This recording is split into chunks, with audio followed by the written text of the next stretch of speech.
مفتی طارق مسعود lectures. نبی صلی اللہ علیہ وسلم نے فرمایا کہ فتنے یہاں ہیں مشرق کی طرف۔ یہ اور بھی متعدد سند سے یہ حدیث ہے کہ نبی صلی اللہ علیہ وسلم نے مشرق کی طرف اشارہ کیا۔ تو مدینہ کا جو مشرق ہے نا، سارے فتنے وہیں سے آئے ہیں۔ خوارج کا فتنہ بھی وہیں سے پیدا ہوا، فتنہ دجال بھی وہیں سے نکلے گا، اور جو مسیلمہ کذاب کا فتنہ تھا، یعنی مشرق کی طرف جو ممالک ہیں ان سے فتنے نکلیں گے۔ تو وہ سارے فتنے جتنے بھی تاریخ میں ہوئے ہیں اسی طرف سے ہوئے ہیں، بڑے بڑے فتنے جو ہوئے ہیں نا۔ یہ جو گائے کے دم پکڑ کے چلنے والے لوگ تھے نا، ان لوگوں میں فتنے ہیں۔ جو دیہاتی لوگ تھے نا، دیہاتی، یہ جو دیہاتی لوگوں کے دل سخت ہوتے ہیں نا، تو آگے اس کی تفسیر آ رہی ہے فی ربیعۃ و مضر، ربیعہ اور مضر میں۔ تو ربیعہ اور مضر بھی بنی اسماعیل میں سے ہی، اسماعیل علیہ السلام کی اولاد میں سے ہی ہیں، لیکن ان میں فتنوں کا یعنی ان کی میجورٹی ان کی طرف سے زیادہ فتنے ہوئے۔ ارتداد بھی انہی میں پھیلے زیادہ، جو مسلمہ کذاب کے وقت ارتداد ہوا تھا، اور نبی صلی اللہ علیہ وسلم کے دنیا سے جانے کے بعد جو ارتداد ہوا ہے۔ حضرت ابو ہریرہ رضی اللہ عنہ سے روایت ہے، رسول اللہ صلی اللہ علیہ وسلم نے فرمایا، فخر اور تکبر ہے اہل وبر میں۔ جو بڑے جانور نہیں ہوتے، وبر اونٹ کے اس کو کہتے ہیں بالوں کو، تو گائے اور اونٹ پالنے والوں میں تکبر ہے، والسکینۃ فی اہل الغنم، اور بکریاں پالنے والوں میں تواضع ہے، سکینت ہے۔ والایمان یمان، یمان اصل میں تھا یمنی، یمن والے، تو دو یا میں سے ایک یا کو حذف کر کے اس کے بدلے میں الف لے کر آئے تو بن گیا یمانی۔ تو پھر قاضی کی طرح یا کو حذف کیا، قاضن میں جیسے حذف ہوتی ہے نا، تو اصل لفظ ہے یمانی، اور جب اس میں مؤنث ہوگا تو یمانیہ، اس کو لوگ یمانیہ پڑھتے ہیں، وہ غلط ہے، کیونکہ یمانی سے جب آخر میں تا آئے گی نا تو وہ یا واپس لوٹ آئے گی، تو یمانیہ۔ تو یمان، آپ نے فرمایا ایمان یمان میں ہے، اور حکمت وہ بھی یمن والوں میں ہے۔ جی، قال ابو عبداللہ سمیعت الیمن سمیت الیمن لانہا عن یمین الکعبہ، کعبہ کے دائیں طرف ہے نا یمن، اس لیے اس کو یمین میں ہے تو اس لیے اس کو یمن کہا گیا ہے۔ اور شام کعبے کے بائیں طرف ہے، تو شؤوم سے ہے یہ۔ شؤوم ویسے تو نحوست کو کہتے ہیں نا، تو بائیں طرف مشعمہ ہے نا، مشعمہ، تو اس لیے اس کو اس سے شام کو جو ہے نا یہ نام دیا گیا ہے، شؤوم سے، شؤوم۔ محمد ابن جبیر ابن مطعم بیان کرتے ہیں کہ حضرت معاویہ رضی اللہ تعالی عنہ کے پاس وہ موجود تھے قریش کے ایک وفد میں، تو عبداللہ ابن عامر ابن العاص رضی اللہ عنہ نے ان کو بیان کیا کہ عنقریب قحطان میں ایک بادشاہ پیدا ہوگا، قحطان قبیلے میں۔ اب یہ جو قحطان ہے یہ یمن کی نسل جس سے چلی ہے نا، ابو الیمن کہا جاتا ہے اس کو، جو یمن میں جو بھی ان کا جد امجد ہے وہ ہے تھا قحطان، تو آگے اسی کا قبیلہ قحطان کی نسل کہلاتا ہے۔ تو انہوں نے فرمایا کہ قحطان میں عنقریب بادشاہ ہوگا، تو حضرت معاویہ رضی اللہ تعالیٰ عنہ غصے سے کھڑے ہو گئے اور فرمایا کہ پہلے اللہ کی حمد و ثنا کی، اس کے بعد فرمایا مجھے یہ بات پہنچی ہے کہ تم میں سے بعض لوگ ایسی حدیثیں بیان کرتے ہیں جو اللہ کی کتاب میں بھی نہیں ہے اور نبی صلی اللہ علیہ وسلم سے منقول بھی نہیں ہے۔ حضرت معاویہ کو اس پہ غصہ آیا کہ انہوں نے یہ بات جو بیان کی ہے نبی کی طرف نسبت کر کے، یہ بات ٹھیک نہیں ہے، کیونکہ انہوں نے نبی سے اس کے خلاف سنا ہے۔ تو وہ کیا خلاف سنا ہے؟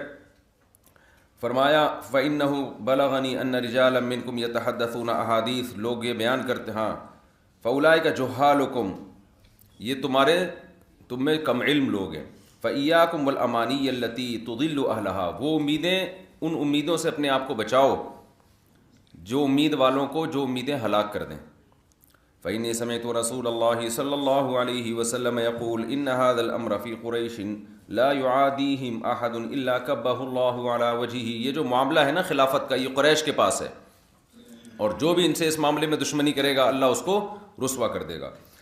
ما اقاموا الدین، جب تک کہ وہ دین کو قائم رکھیں۔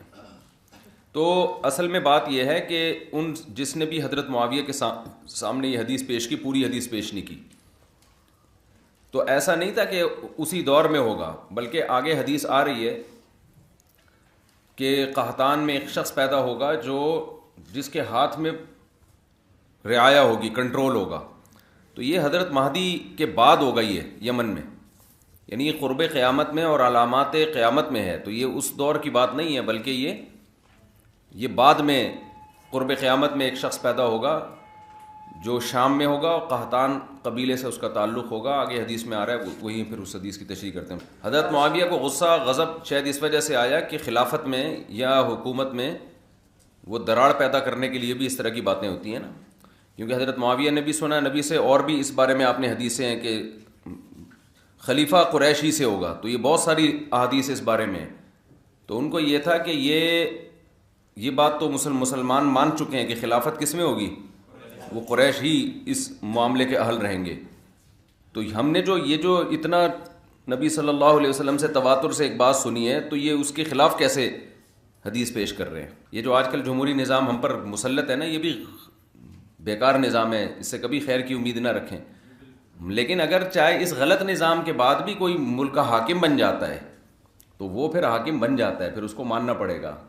تو ایک ہے آپ کے اختیار میں ہو کہ صحیح طریقے سے سلیکشن، تو اس میں تو صحیح طریقہ اختیار کیا جائے گا، لیکن آپ کے اختیار میں نہیں ہے اور صحیح طریقے سے سلیکشن نہیں ہو رہی، تو جو بھی سلیکٹڈ ہوگا تو وے آف سلیکشن جو بھی ہو آپ کو اس سلیکٹڈ کو ماننا پڑے گا۔ سمجھتے ہو؟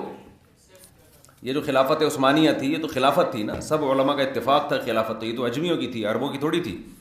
پھر جو بغداد کی خلافت تھی، جو بنو عباس کی خلافت تھی، اس میں اگرچہ قریش کی خلافت تھی لیکن زمین کا بہت بڑا حصہ وہ قریش کے ہاتھ میں نہیں تھا، وہ بہت بڑا حصہ اجمیوں کے ہاتھ میں تھا، تو اس کو بھی مانا گیا ہے۔ سمجھتے ہو کہ نہیں سمجھتے ہو؟ اچھا، آج کل یہ نعرے بہت لگ رہے ہیں کہ خلیفہ ایک ہی ہونا ہے، خلافت تو ایک ہی ہو، تو ایک خلافت اب تک مسلمانوں میں سوائے خلفائے راشدین کے اور حضرت معاویہ رضی اللہ تعالیٰ عنہ پر جو اتفاق ہو گیا تھا، اس کے بعد چند دن بنو امیہ کی، اس کے بعد سے آپ تک ایک خلیفہ مسلمانوں کا نہیں رہا ہے۔ جو کام 1200-1300 سال میں نہیں ہوا، آپ اس کام کے پیچھے اب اپنی صلاحیتیں کیوں ضائع کر رہے ہو؟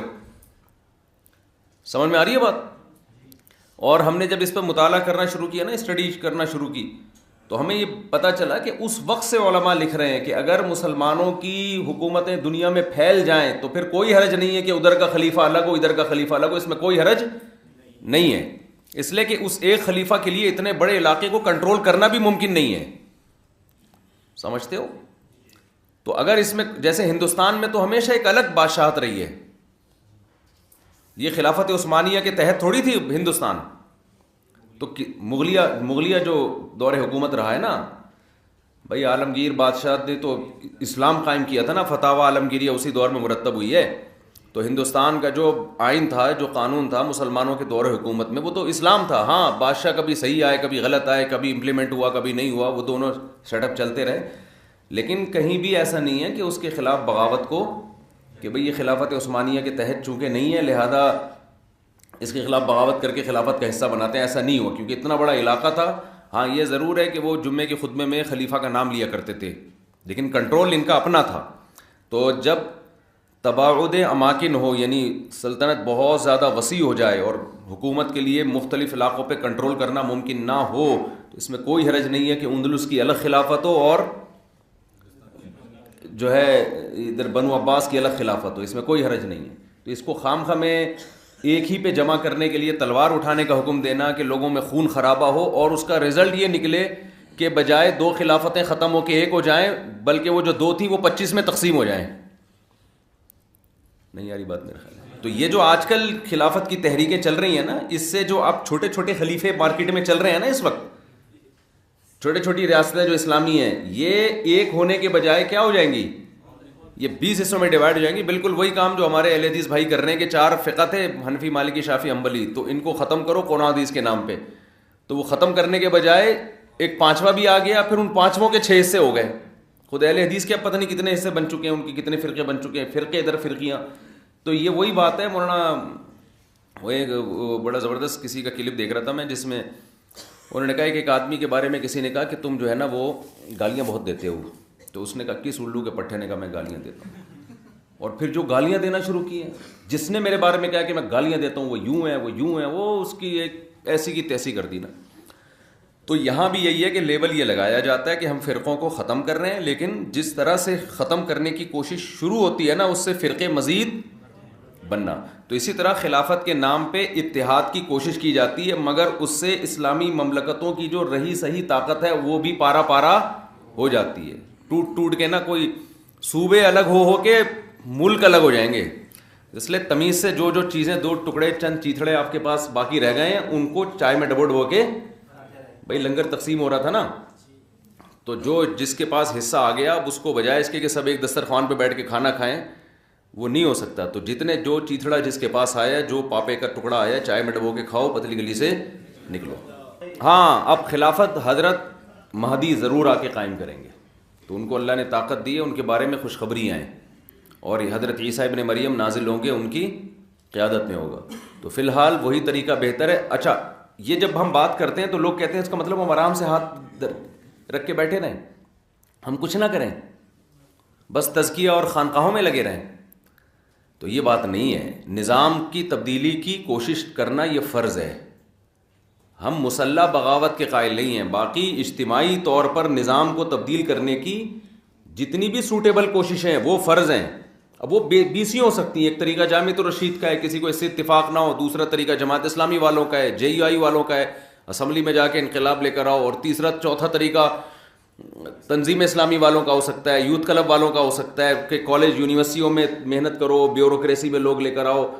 تو یہ 20 طریقے ہو سکتے ہیں. ان میں سے کوئی بھی آپ کو سوٹیبل لگے وہ طریقہ آپ پر اختیار کرنا فرض ہے. تو ہم یہ نہیں کہہ رہے کہ سسٹم کو تبدیل کرنے کی کوشش نہ کریں, مگر اس طریقے سے تبدیل کرنے کی کوشش کریں کہ تبدیلی کے امکانات ہوں. اس طریقے سے کہ رہے صحیح سے بھی جائیں, وہ طریقہ مناسب نہیں ہے. چلو بھائی, ڈبل یا حديث نمبر 3502 وبه قال حدثنا يحيى بن بكير قال حدثنا ليث عن وقيل عن ابن شهاب عن ابن المسيب عن جبير بن مطعم قال مشيت انا وعثمان بن عفان الى رسول الله صلى الله عليه وسلم فقال يا رسول الله اعطيت بني المطلب وتركتنا. آپ صلی اللہ علیہ وسلم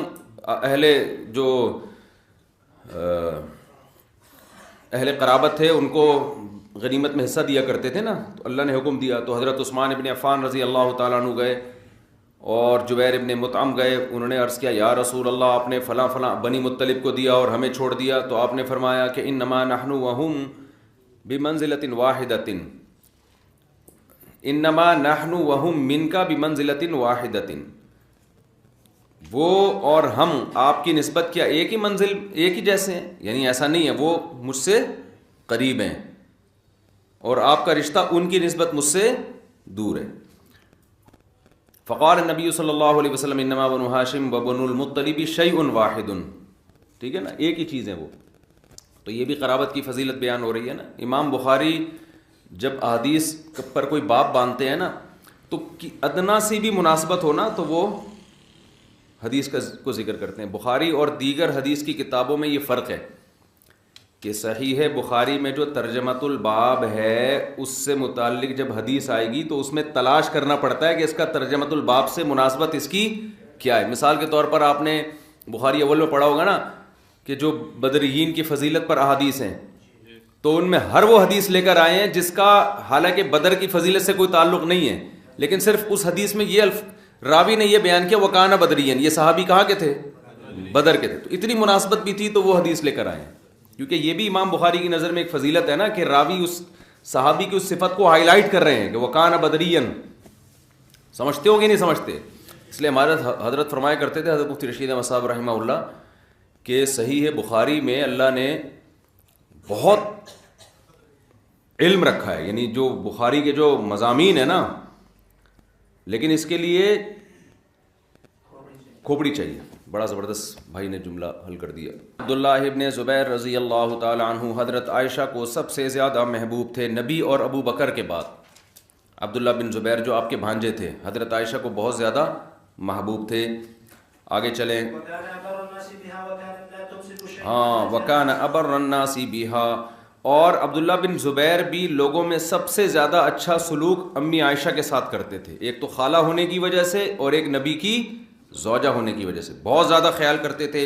وَكَانَتْ لَا تُمْسِكُ شَيْئًا مِّمَّا جَاءَهَا مِن رِّزْقِ اللَّهِ, اور حضرت عائشہ کی عادت یہ تھی کہ جو کچھ ان کے پاس اللہ کی طرف سے آتا اسے فوراً صدقہ کر دیا کرتی تھی. سمجھ رہے ہو, فوراً صدقہ کرتے, روکتے ہی نہیں تھی کچھ بھی. الا تصدقت فقال ابن الزبیر، عبداللہ بن زبیر کو خیال ہوا کہ بھئی یہ تو اپنے لیے کچھ رکھتی نہیں ہے. صحابہ کی لڑائیاں بھی کیسی خاندانی ہوا کرتی تھی دیکھو آپ. آج لڑائی ہوتی ہے کہ مجھے تو کچھ دیا ہی نہیں اس میں سے، سارا خالہ خود کھا گئیں. تو پہلے یہ ہوتا تھا کہ یہ جو خالہ ہیں یہ سارا صدقہ کر دیتی ہیں، اپنے لیے کچھ بھی نہیں رکھتی. تو عبداللہ بن زبیر کو غصہ آیا، انہوں نے فرمایا ینبغی ان یؤخذ علی یدیہا، ضروری ہے کہ ان کا ہاتھ روکا جائے، ضروری ہے کہ ان کا ہاتھ روکا جائے، کوئی پابندی لگے ان کے اوپر. فقالت، حضرت عائشہ کو جب ان کا یہ کلام پہنچا فرمایا ایؤخذ علی یدی، کہ میرا ہاتھ کوئی روک سکتا ہے؟ یہ کون ہوتا ہے مجھے منع کرنے والا کہ میں صدقہ نہ کروں؟ حالانکہ وہ ان کی خیرخواہی میں کہہ رہے تھے نا، مگر ان کو اتنا غصہ آیا کہ یہ صدقے سے ہمیں روک رہا ہے. فرمایا علی نذر ان کلمتہ، مجھ پر منت ہے اگر میں نے اس سے کلام کیا. آگے دوسری حدیث میں پورے الفاظ ہیں نا کہ لن اکلمہ ابدا، اس طرح کے الفاظ کہ میں اللہ کی قسم کہ کبھی بھی اس سے بات نہیں کروں گی. فاستشفع الیہا برجال من قریش، عبداللہ بن زبیر کو جب پتہ چلا تو انہوں نے قریش کے لوگوں کو حضرت عائشہ کے پاس لے کر آئے سفارش کے لیے، تاکہ بات چیت، حضرت عائشہ نے پھر بات چیت بند کر دی. وہ بھی اخوال رسول اللہ صلی اللہ علیہ وسلم خاصتاً، اور خاص طور پر نبی کے ننیال کو لے کر آئے. دیکھو صحابہ کرام بھی نا ایسے موقع پہ رشتہ داروں کو استعمال کر رہے ہیں، تو اس سے بھی رشتہ داری کی ویلیو پتہ چلتی ہے کہ نہیں چلتی؟ کہ بھائی رشتہ داروں کو ایسے موقع پہ ان کو پتہ ہے ان پر رشتہ داروں کا اثر ہوگا، ان کا نسب کا خیال کریں گی، رشتے کا خیال کریں گی. تو یہ جو ہم بار بار یہ شادیاں، بچے، یہ جو میں اتنے بیانات چیخ رہا ہوں نا، یہ اس لیے کہ تاکہ رشتوں کا پاس ہو اور رشتے وجود میں آئیں. سمجھتے ہو کہ نہیں سمجھتے؟ اسلام رشتہ داری کے بغیر نہیں ہے. تو بھائی، اور اسلام کے اگینسٹ جو دنیا میں مذاہب چل رہے ہیں ان میں سب سے بڑی، ان میں تھینک یو بھی ہے، امانت داری بھی ہے، ملک سے وفا بھی ہے، 2 نمبری سے بھی بچتے ہیں. رشتے مارکیٹ سے ان کے کیا ہو گئے؟ شارٹ ہو گئے. تو اس لیے ہم اتنا چیخ رہے ہیں اس پہ کہ بچے پیدا کرو گے تو رشتے ہوں گے نا. Point to be noted. بس شادی نہیں ہے تو بچے خود بخود بلوٹوتھ سے پیدا ہوں گے. Point to be noted. فامتنعت، لیکن حضرت عائشہ پھر بھی بات کرنے سے رکی رہی. فقال له الزہریون، بنو زہرہ کے لوگوں نے کہا اخوال النبی صلی اللہ علیہ وسلم منہ عبد الرحمن ابن الاسود ابن عبد یغوث والمسور ابن مخرمہ. تو انہوں نے کہا کہ نبی صلی اللہ علیہ وسلم کے جو ننیال ہیں نا، جن میں عبد الرحمن ابن اسود ابن یغوث اور مسور ابن مخرمہ ہیں، اذا استأذنا فاقتحم الحجاب. تو انہوں نے کہا کہ بھائی جب ہم حضرت عائشہ سے کے پاس جانے کی اجازت لینا اور بتائیں کہ نبی کا ننیال آیا ہے آپ سے ملنے کے لیے، تو ان کا تو پردہ تھا. تو عبداللہ بن زبیر سے کہا کہ تم اچانک چلے جانا، یعنی ہم آئیں گے ملاقات کے لیے تو وہ ہمیں اجازت دیں گی، وہ چونکہ پردے میں ہوں گی تو تمہارا تو پردہ نہیں ہے تو فوراً پردے میں چلے جانا. ففعل، انہوں نے ایسے ہی کیا. اور بالآخر وہ جب ایک دم سامنے آئے اور ان سے معافی مانگی تو انہوں نے بات کر لی ان سے، تو قسم ٹوٹ گئی. اب جب حضرت عائشہ نے قسم توڑی ہے تو اس کے بعد حضرت عائشہ کے لیے ایک مسئلہ کھڑا ہو گیا. وہ کہا کرتی تھی کہ کاش میں قسم میں متعین کر لیتی کہ اگر میں نے کلام کیا تو میں روزہ رکھوں گی یا یہ ایک غلام آزاد. تو چونکہ میں نے ایسی ہی قسم اٹھا لی تھی، علیہ نذر، بس مجھ پر لازم ہے کہ بات نہ کروں، تو اس کا کفارہ کیا ہے؟ اصولی طور پر تو وہی قسم کا کفارہ ہے نا بھائی، 10 غریبوں کو 2 ٹائم کا کھانا یا ایک غلام کا آزاد کرنا. اس کی طاقت نہ ہو تو 3 روزے لگاتار رکھنا. لیکن تقوی کی انتہا تھی تو انہوں نے کیا کیا؟ ارسل الیہا بعشر رقاب فاعتقہم. تو عبداللہ بن زبیر نے ان کو 10 غلام دیے، تو انہوں نے 10 کے 10 غلام آزاد کر دیے قسم کے کفارے میں. ثم لم تزل تعتقہم حتی بلغت 40، یہاں تک کہ جب بھی حضرت عائشہ کے پاس کوئی غلام آتا اس کو صدقہ کرتی اسی قسم کے کفارے میں، اور 40 غلام آزاد. اب غلام آپ سمجھتے ہو لینڈ کروزر سے زیادہ قیمتی چیز تھی نہیں؟ یہ بات سمجھ میں، غلام جو ہے نا وہ لینڈ کروزر کچھ نہیں ہے اس کے آگے، اس غلام تو انسان ہوتا ہے نا. تو 40 غلام، اور یہ انسانیت پر کتنا بڑا احسان ہے اسلام کا. یہ بار بار گورے چیختے ہیں اسلام نے غلاموں کا نظام لایا، اور بھائی اسلام نے غلامی کو ختم کیا ہے، غلام تو پہلے سے چلے آ رہے تھے. تو 40 غلام آزاد کر دیے. وقالت وددت انی جعلت حین حلفت عملا اعملہ، مجھے خواہش ہے کہ جب میں نے قسم اٹھائی تھی تو میں ایسی چیز کی قسم اٹھاتی، کوئی خاص عمل کی، کہ وہ عمل کر لیتی اور فافرغ منہ، اور میں قسم سے فارغ ہو جاتی. لیکن مبہم قسم تھی، کوئی اسپیسیفک کوئی چیز اپنے اوپر واجب نہیں کی تھی، تو اب غلام کہتے ہیں موت تک حضرت عائشہ غلاموں کو آزاد کرتی رہی. کیسا تقویٰ تھا یار. اور پھڈا کس بات پر ہو رہا ہے آپ دیکھو ہے بھائی. ہمیں اگر کوئی کہے کہ یار استاد جی آپ روزانہ، یہ استاد جی کی غلط میں، آپ طلبہ روزانہ استاد جی کو چائے پلاتے ہیں، میں کہتا ہوں استاد جی روزانہ طلبہ کو چائے پلاتے ہیں. ایسی مثال دو جو افورڈ کر سکے آدمی. تو پھر قسم اٹھا لو کہ بھائی پابندی، تو آپ کیا کہو گے یار چل اب تو قسم اٹھا لی، اب تو استاد جی کی غیرت کا تقاضا ہے کہ اب نہ پلائی جائے ان کو چائے. تو ہمیں کوئی ایسے روک دینا کہ سخاوت نہیں کرنی، تو ہم کیا کریں گے پھر؟ تو کہیں گے یار اب تو مجبور ہوں، فلاں نے بھی پابندی لگا دی، فلاں نے بھی پابندی لگا دی. اور قسم توڑنے کے بعد اتنے گاڑے کفارے تو سوال ہی پیدا نہیں ہوتا. اول تو قسم توڑیں گے ہی نہیں. چلیں جی، ہماری قسمیں اور ٹائپ کی ٹوٹتی ہیں جو نہیں توڑنی چاہیے. سمجھ رہے ہو نا؟ وہ قسمیں ٹوٹتی ہیں جو نہیں توڑنی چاہیے. چلو میرے بھائی بابو، ابے پڑھ لے تھوڑا سا ٹائم. چلیں یہ بس حدیث پڑھ لیتے ہیں.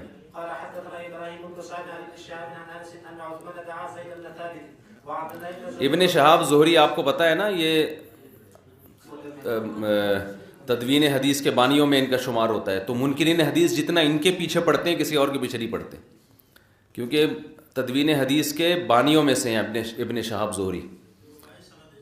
عبداللہ ابن وہ حضرت عمر بن عبدالعزیز نے کیا بولا بھائی؟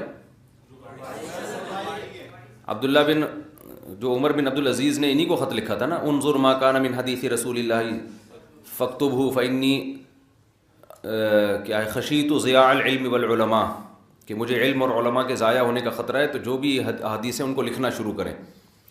تو ابن شہاب زہری کو خط لکھا تھا، تو اس کے بعد یہ سرکاری سطح پہ حدیث لکھنے کا کام شروع ہوا. تو یہ جو منکرین حدیث ہے نا، یہ جب شخصیات کے خلاف چلتے ہیں نا، تو جو جتنے بھی باطل فرقے ہوتے ہیں نا، یہ جب دیکھتے ہیں کہ نظریات پہ رد کرنا ممکن نہیں، تو شخصیات کو پھر یہ ٹارگٹ کرتے ہیں تاکہ اس شخصیت کی اہمیت ختم ہو، تو پھر اس کے کام بھی آپ کی نظر میں ویلیو نہیں رہے گی. اس کی مثال ہے جیسے جو اسلام کے خلاف ہے نا، بہت سے وہ اسلام کے خلاف نہیں بولتے، وہ مسلم علماء کے خلاف، مولویوں کے خلاف پیچھے پڑے رہتے ہیں. تو ان کا مقصد ہوتا ہے تاکہ اسلام کی ہی اہمیت ختم ہو جائے. ابھی حدیث پڑھ لیں بس پھر.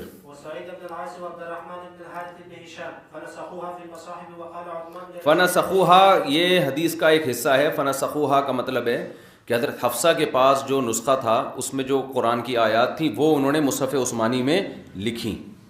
جی.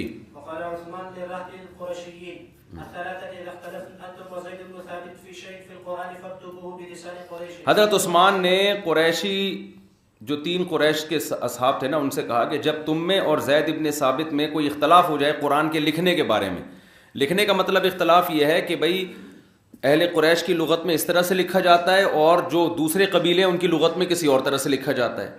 جیسے تابوت کا لفظ ہے نا، تابوت، یہ قریشی لمبی تا سے لکھتے تھے اور جو عرب کے دوسرے قبائل تھے یہ گول تا سے لکھتے تھے. تو حضرت عثمان نے حکم دیا جب بھی اختلاف ہوگا نا تو قریش کی لغت میں لکھا جائے گا. سمجھتے ہو کس طرح لکھا جائے گا؟ اہل قریش کس طرح لکھتے ہیں، تو اسی پر تابوت کو لمبی تا سے لکھا گیا ہے. ان یاتیکم التابوت فیہ سکینۃ من ربکم ہے نا، تو یہ بھی قریش کی فضیلت ہے. اس لیے فرمایا فإنما نزل بلسانہم، قرآن نازل ہوا ہے قریش کی لغت میں، تو یہ بھی اہل قریش کی فضیلت ہے. چلو بھائی، ہمارے یہاں بھی تو قریشی ہوتے ہیں. وہ کون ہوتے ہیں؟ کون سے قریشی؟ چلو بھائی